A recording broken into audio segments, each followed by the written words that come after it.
Hello students, a very good morning to all of you. I hope all of you are safe at your home and doing your studies regularly. So students, in today's class, we are going to start the revision of chapter 4, that is distribution of ocean and continent.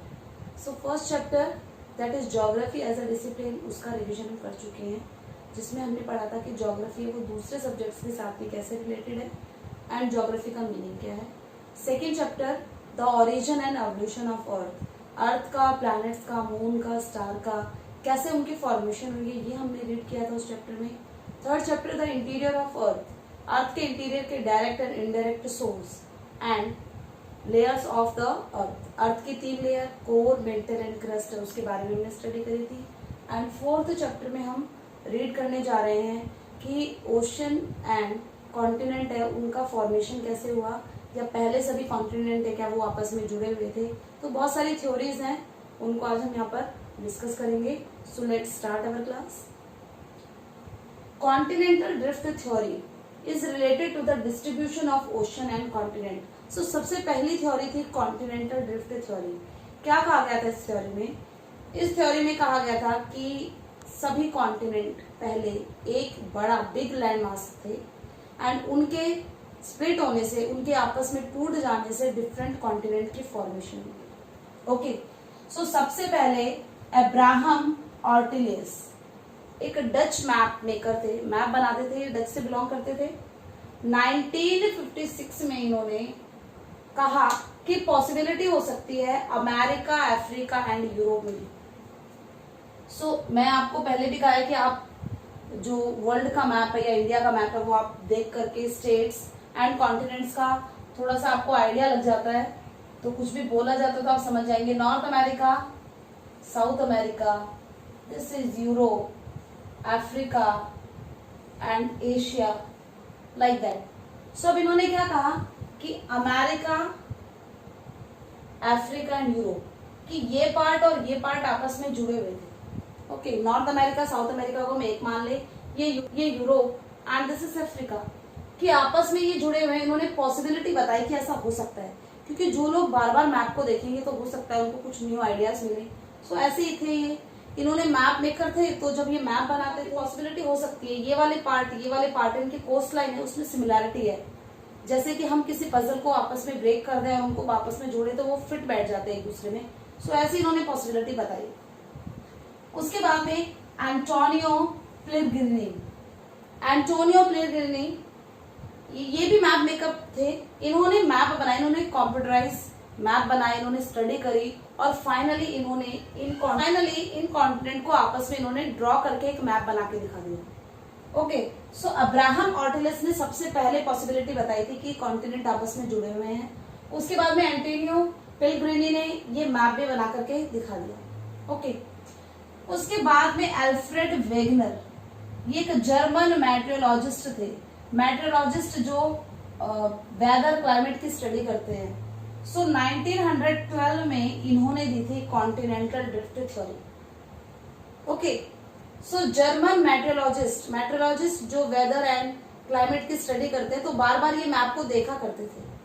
सो इन्होंने कहा अपनी theory में all continent formed a large single continental mass called Pangaea. इन्होंने कहा कि पहले सभी continent जुड़े हुए थे, एक लार्ज लैंड मास था जिसे इन्होंने पेंजिया नाम दिया. ओके, इन्होंने कहा कि ये पेंजिया है पूरा land mass.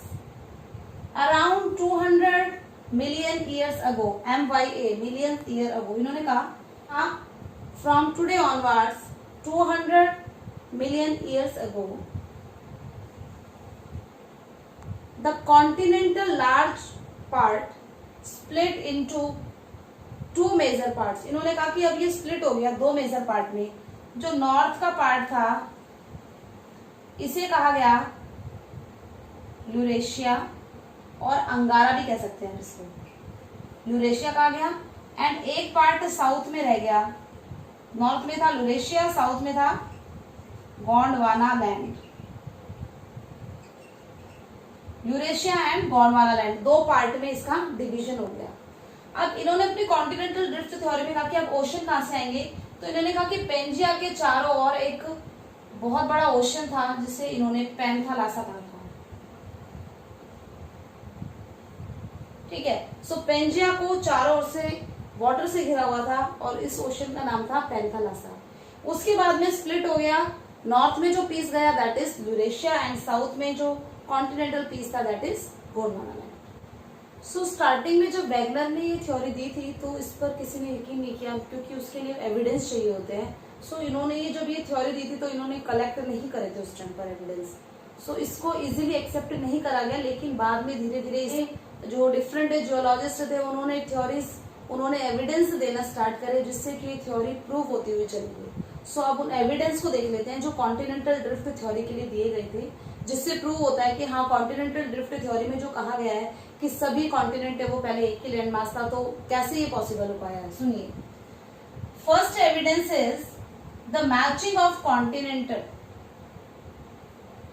The matching of continents. इन्होंने कहा कि कॉन्टिनेंट्स हैं उनकी जो शॉर्टलाइन है वो आपस में मैच करती है, मीन्स एक पजल की तरह हम उसको फिट कर सकते हैं, इसे कहा गया jigsaw fit. Okay, the shorelines of South America, Africa have remark match. इन्होंने कहा कि जब हम साउथ अमेरिका देखते हैं एंड अफ्रीका देखते हैं तो इनमें एक रिमार्केबल मैच है, मीन्स इनकी जो शॉरलाइन है अगर आपस में उनको जोड़ा जाए तो वो एक दूसरे में फिट हो जाएंगे।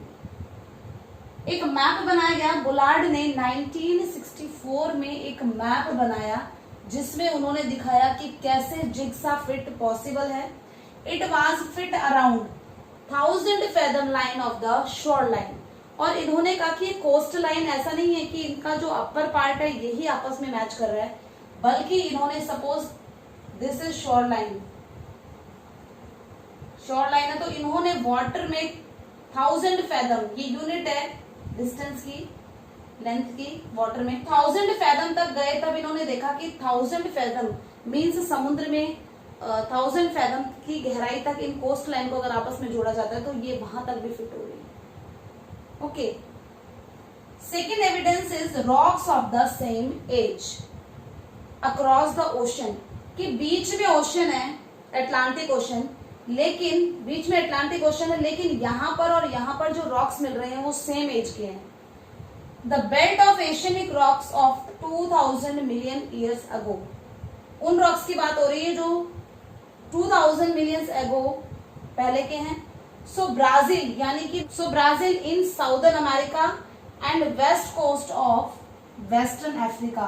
सो वेस्टर्न अफ्रीका एंड ब्राजील यहाँ पर सेम टाइम पीरियड के रॉक्स देखने को मिले। तो ऐसा पॉसिबल तभी है कि बीच में यहाँ पर ओशन नहीं होगा और ये दोनों पार्ट कभी एक दूसरे से जुड़े हुए थे, बाद में ये स्प्लिट हो गए एंड बीच में जो पैंथालासा सी था उसका वाटर आकर के यहाँ पर एक ओशन फॉर्म हो गया। Okay, next evidence that is given to prove the continental drift theory is tillite. So what is tillite? Tillite is a glacier deposit, means जब जो ग्लेशियर है वो इरोजन करते हैं तो उसके बाद में जो सेडिमेंट्री डिपॉजिट है उनको टिलाइट कहा जाता है। So sedimentary rock formed out of glacier deposit, glacier deposit से जो सेडिमेंट्री रॉक्स बनते हैं उन्हें हम टिलाइट कहते हैं। The same glaciation is found in the, so इतने सारे कॉन्टिनेंट जो आपस में बिल्कुल डिस्टेंस पर लोकेटेड है वहां पर सेम टाइप ऑफ टिलाइट्स हैं वो फाउंड हुए, जैसे Africa, Falkland, Madagascar, Antarctica, Australia, ये कॉन्टिनेंट आपस में बहुत ज्यादा, सो ये कॉन्टिनेंट है, ये इनका डिस्टेंस बहुत ज्यादा है, फिर भी यहाँ पर सेम टिलाइट है वो फाउंड हुए, जिससे ये प्रूफ हुआ कि एंशिएंट पीरियड में ये एक ही लैंड मास का पार्ट था। Okay, next evidence is प्लेसर deposit. जब हम रिसोर्सेज का चैप्टर रीड करते हैं, टाइप ऑफ मिनरल आता है that are called the placer deposit, valuable deposits means platinum, silver, gold, ये फाउंड होते हैं, इनको हम प्लेसर डिपॉजिट कहते हैं। एंड फुट हिल्स पर फाउंड होते हैं, मतलब माउंटेन है उसके जो फुट हिल्स है या वैलीज है वहां पर प्लेसर डिपॉजिट मिलते हैं। सो प्लेसर डिपॉजिट के बारे में कहा गया कि south Africa and America, America में घाना कोस्ट में गोल्ड मिलता है, लेकिन यहाँ पर तो वो रॉक्स है ही नहीं जो कि गोल्ड के फॉर्मेशन के लिए चाहिए। जिन रॉक्स में गोल्ड मिलता है वो रॉक्स यहाँ पर नहीं है, फिर भी घाना कोस्ट पे यहाँ पर गोल्ड मिलता है, गोल्ड के माइंस है यहाँ पर। जबकि देखिए formation of placer deposit of gold in Ghana coast has no source rock, यहाँ पर इसका कोई सोर्स रॉक नहीं है। The gold bearing veins of rocks are found in, जबकि ब्राजील में वो रॉक्स है, रॉक्स यहाँ पर है, गोल्ड यहाँ पर मिल रहा है। इससे प्रूफ होता है कि कभी पास्ट में ये दोनों एक साथ थे, सो इन रॉक्स में गोल्ड मिलता था, इसलिए यहाँ पर आज भी गोल्ड की माइंस है। ओके, सो टेलाइट में हमने क्या पढ़ा? टेलाइट में सेडिमेंट्री ग्लेशियर डिपॉजिट्स थे जो कि डिफरेंट कॉन्टिनेंट में पाए जाते हैं, जिससे प्रूफ होता है कि ये कॉन्टिनेंट आपस में जुड़े हुए थे। And placer deposit, Ghana coast में जो गोल्ड माइंस है वहां पर कोई भी उसका सोर्स रॉक नहीं है, जबकि ऐसे रॉक्स जिनमें गोल्ड मिलता है वो रॉक्स कहां पर है? वो ब्राजील में है, जो कि साउदर्न अमेरिका में है। So Africa and southern America दोनों आपस में जुड़े हुए। Next evidence is distribution of fossils. कुछ फॉसिल्स हैं जिनकी स्टडी करके पता लगाया गया कि वो डिफरेंट कॉन्टिनेंट में सेम काइंड ऑफ फॉसिल्स हैं, वो मिल रहे हैं। Identical species of animals and plants are found along the coastal region of the different continent. Different continent के जब कोस्टल रीजन की स्टडी करी गई तो वहां पर एनिमल्स एंड प्लांट्स की कुछ ऐसी स्पीसीज मिली जो सिमिलर थी या उनके फॉसिल्स मिले। ओके, सो लैमर्स अकर्स इन, जो लैमर्स हैं वो इंडिया, मेडागास्कर एंड अफ्रीका में है। सो अफ्रीका और इंडिया काफी दूरी पर है एंड बीच में ओशन भी है। सो कोई भी एनिमल है वो ओशन को क्रॉस करके दूसरे कॉन्टिनेंट में नहीं पहुंच सकता है। सो इससे प्रूफ हुआ कि ये जो स्पीसीज है एनिमल्स की, ये डिफरेंट प्लेसेस पर इसीलिए मिल रही है क्योंकि पास्ट में ये कॉन्टिनेंट है, ये आपस में जुड़े हुए थे। द फॉसिल्स ऑफ मेसोसॉरस, मेसोसॉरन रेप्टाइल है, इसके जो फॉसिल्स है वो कहाँ पर मिले? वो अफ्रीका में एंड ब्राजील में, यहाँ पर वो फॉसिल्स है वो मिले। सो उससे प्रूफ हुआ कि ये कॉन्टिनेंट आपस में जुड़े हुए थे, इसलिए जो डेड एनिमल्स के फॉसिल्स हैं वो इन जगहों पर मिल रहे हैं। Okay students, so these are the evidence that prove the continental drift theory. कोई भी थ्योरी उसको प्रूफ करने के लिए कुछ एविडेंस की जरूरत होती है, जो कि वेगनर नहीं दे पाया था जब उसने अपनी थ्योरी दी थी, लेकिन बाद में धीरे धीरे उसकी थ्योरी है उसको प्रूफ करने के लिए डिफरेंट एविडेंस दिए गए एंड उनसे प्रूफ हो गई उनकी theory. So this is about the continental drift theory. So continental drift theory क्या थी ये हमने पढ़ा है एंड उसके लिए कौन कौन से एविडेंस दिए गए ये आज हमने पढ़ा है। सो आई होप आप सभी को समझ में आया होगा। So read this topics from your NCERT book, आपको सेंड किए थे फर्दर इसके नोट्स। सो एक बार नोट्स की हेल्प से आप रीड करेंगे, वीडियो को केयरफुली वॉच करेंगे एंड एनसीईआरटी बुक से आप पढ़ेंगे। सो आपको ये टॉपिक है ये बिल्कुल क्लियर हो जाएगा। Okay, so do your studies regularly and obey your parents. Okay, thank you.